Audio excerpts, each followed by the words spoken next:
رب اشرح لي صدري ويسر لي امري واحلل عقدة من لساني يفقهوا قولي اللهم صل على محمد وعلى ال محمد كما صليت على ابراهيم وعلى ال ابراهيم انك حميد مجيد اللهم بارك على محمد وعلى ال محمد كما باركت على ابراهيم وعلى ال ابراهيم انك حميد مجيد.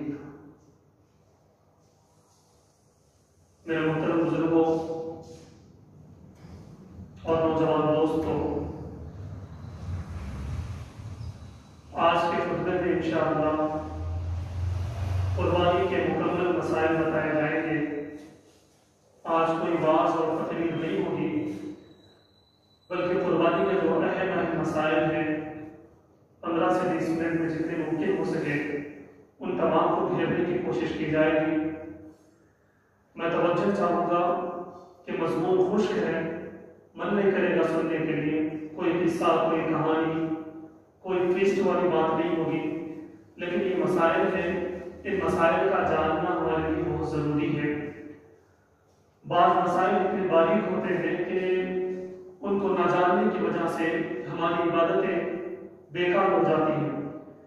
ابھی چونکہ ماہ ذی الحجہ کا یہ عشرہ چل رہا ہے اور قربانی ہمارے سامنے ہے. جانور کیسا خریدا جائے، اس کو کیسا لایا جائے، اس کو ذبح کیسا کیا جائے، اس کی تقسیم کا کیا انداز ہوگا، یہ تمام چیزیں انشاءاللہ کور کرنے کی میں کوشش کروں گا. سب سے پہلے میں یہ جاننا چاہیے کہ مخصوص دنوں میں مخصوص جانور کو مخصوص انداز سے اور نیت سے ذبح کرنے کا نام قربانی ہے. کسی بھی جانور کو ذبح نہیں کیا جا سکتا قربانی میں، بلکہ مخصوص جانور ہے. جانور ایسا ہو، ایسا نہ ہو، اتنی عمر کا ہو، اتنی عمر کا نہ ہو، تو اس کو کہتے ہیں مخصوص جانور. خاص جانور ہو اور خاص ایام میں ذبح کریں. ان 3 ایام میں ہی ذبح کریں گے تو قربانی ہوگی، ورنہ نہیں ہوگی. اور خاص نیت سے ہمیں ذبح کرنا ہوگا، اس کو قربانی کہتے ہیں. اور قربانی ہر مسلمان صاحب نصاب پر واجب ہے. یہاں پر ایک غلط فہمی ہوتی کہ جو بچے ہوتے ہیں، ہم سمجھتے ہیں کہ بچوں پر قربانی واجب نہیں ہے، لیکن ایسی بات نہیں ہے. بچوں کے پاس اگر اتنا مال ہے کہ ان پر زکوٰۃ واجب ہو سکتی ہے تو تب ان پر بھی قربانی واجب ہے. ان کے نام سے ان کے جو والد ہوں گے یا ان کے جو بڑے ہوں گے انہیں چاہیے کہ وہ قربانی دیں، ورنہ وہ ان پر واجب ہو چکی ہے، اس لیے ان پر بھی قربانی ضروری ہے، وہ بھی قربانی دیں. لیکن صاحب نصاب ہونا ضروری ہے. صاحب نصاب کا مطلب یہ ہے کہ جن پر زکوٰۃ واجب ہوتی ہو. آج کل کے دور میں 52.5 تولے چاندی 25 سے 30 ہزار کے درمیان آ جاتی ہے. تو اتنا جن کے پاس مال ہوگا یا پھر سونا اتنی قیمت کا جن کے پاس ہوگا ان پر قربانی واجب ہوگی، قربانی کو ضرور دیں گے، ورنہ تو وہ گنہگار شمار ہوں گے. اور آگے میں آپ کو بتا دوں کہ قربانی اپنی ذات پر واجب ہے. دوسروں کی قربانی اگر ہم کریں گے یہ ہمارے لیے ضروری نہیں ہے، بلکہ اپنی ذات پر قربانی ضروری ہے. اگر 3 بھائی گھر میں ہیں تو ہر ایک بھائی کے اپنے اوپر قربانی واجب ہوتی ہے. ایک بھائی اگر دوسرے بھائی کی قربانی دیتا ہے تو اس میں کوئی غلط نہیں ہے، لیکن اس پر واجب نہیں ہے. یہ بات میں واضح کرنا چاہتا ہوں، یہ بات بتانا چاہتا ہوں کہ ہر ایک پر اپنی قربانی واجب ہے. اللہ ہے کہ جو نابالغ بچے ہوں گے، جو چھوٹے بچے ہوں گے، ان کے جو ذمہ دار ہوں گے ان پر قربانی واجب ہوگی بچوں کی. اور آگے میں بتا دوں کہ قربانی کا وقت کب سے کب تک ہے. قربانی کا وقت میرے دوستوں، چونکہ ہم شہر میں رہتے ہیں تو شہر والوں کے لیے قربانی کا جو وقت ہوگا وہ پورے شہر میں کہیں نہ کہیں عید کی نماز ہو جائے تو قربانی کا وقت شروع ہو جائے گا. قربانی ہم دے سکیں گے، جانور ذبح کر سکیں گے. دیہاتوں میں ایسی بات نہیں ہوگی. جہاں پر عید کی نماز نہیں ہوگی وہاں پر طلوع آفتاب سے جیسے ہی فجر کا وقت ختم ہوگا، اشراق کا وقت شروع ہوگا تو قربانی دینا وہاں پر جائز ہے. لیکن شہر میں، چونکہ شہر میں عید کی نماز ہوا کرتی ہے، اس لیے عید کی نماز اگر کہیں 7 بجے ہے تو عید کی نماز مکمل ہونے کے بعد جو ہے قربانی کا وقت شروع ہوگا. اور وقت کب تک رہے گا؟ تیسرے دن کے مغرب سے پہلے تک وقت رہے گا. ٹھیک ہے. تو ایک اور مسئلہ میں آپ کو بتا دوں کہ قربانی رات کے وقت کرنا مکروہ